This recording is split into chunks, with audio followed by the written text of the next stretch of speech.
So today we're at the chassis dyno with the ZR9 Camaro, and this thing is all new. It's got a brand new body we got from Classic Industries. It's got a massed motorsports, like an LS7 427 bottom end engine with an LS9 Supercharger on it. It's an aftermarket block and heads. I mean, like I said, everything is new on it.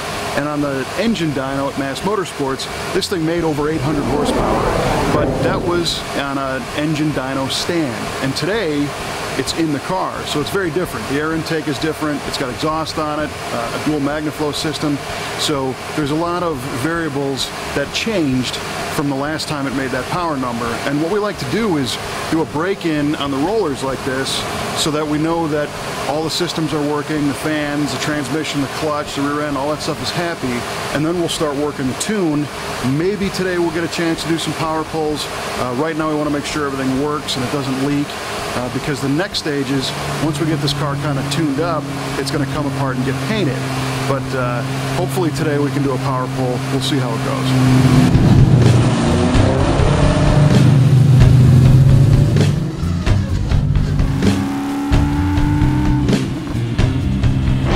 So at this point the car is bolted together, everything works, the wiring and all that jazz.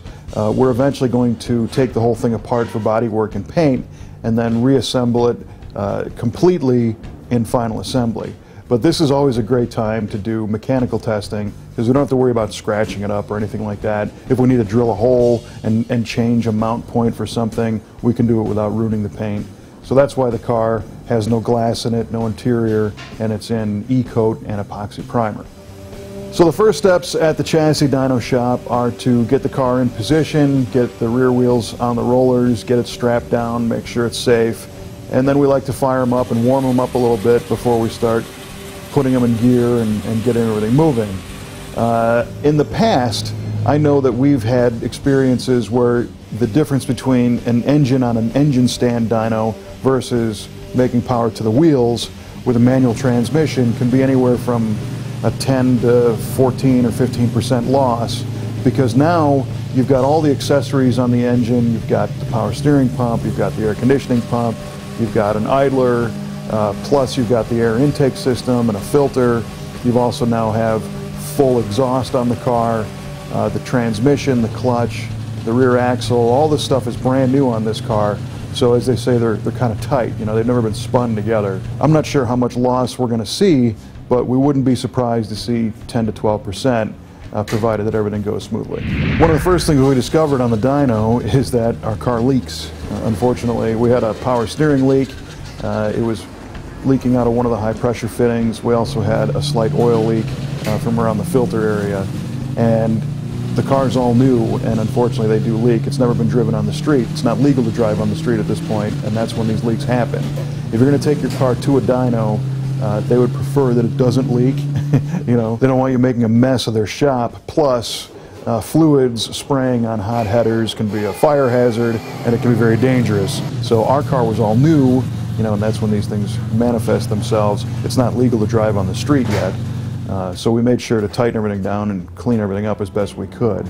But a side effect of that leak was the fact that this car started to make some noise. We have a Hydro Boost system on it, which means our power steering pump is also powering the brake booster and going through a power steering cooler. So it's going a long way, and as soon as that fluid gets air bubbles in it, it starts to whine.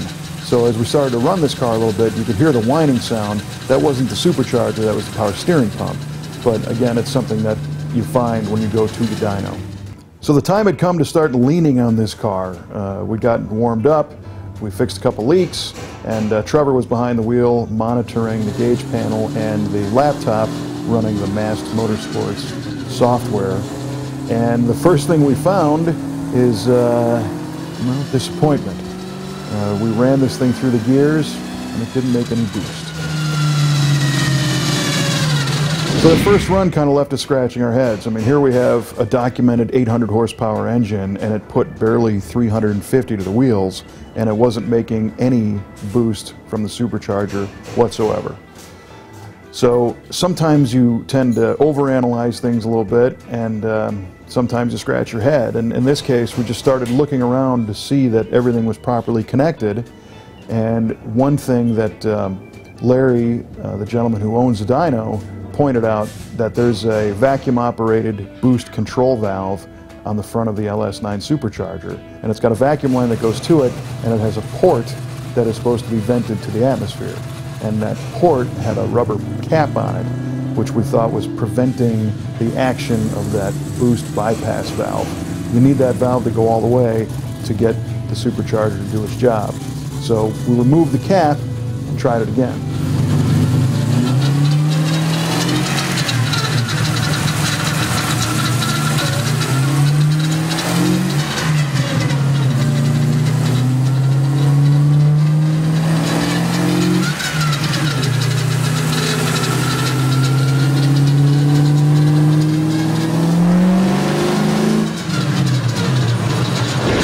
Our next run showed that we were definitely moving that boost valve through its full range, but we still weren't making any power.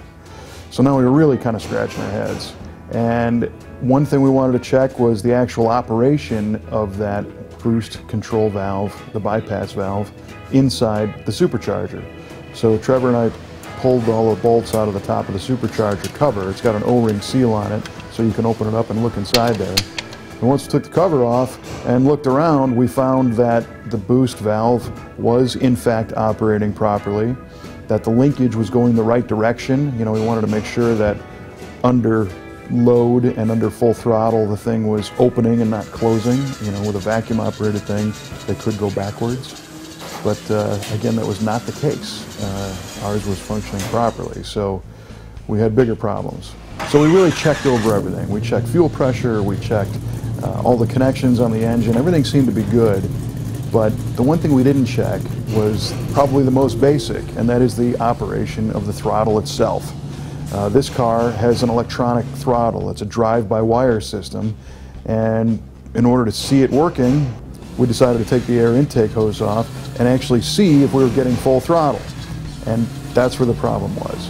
We were glad we found a problem because that means we could fix it. And in our case, our throttle was only opening maybe 30%, 35%. And it's kind of funny to think that even at 30, 35%, we still made 350 horsepower at the wheels. So we knew that this thing was going to be an animal. The fix was connecting up with Mass Motorsports. They took over control of our laptop and made a couple changes to the calibration. It turns out that they had a dyno calibration in this car, which they use sometimes so that you can't accidentally give it wide open throttle. It was for break-in on the dyno. But they allowed us to get full throttle, and with our particular calibration, we were going to get 93% throttle. It wasn't 100% yet, but 93 would be better than, say, 35. So we ran it again, and here's where the magic happened.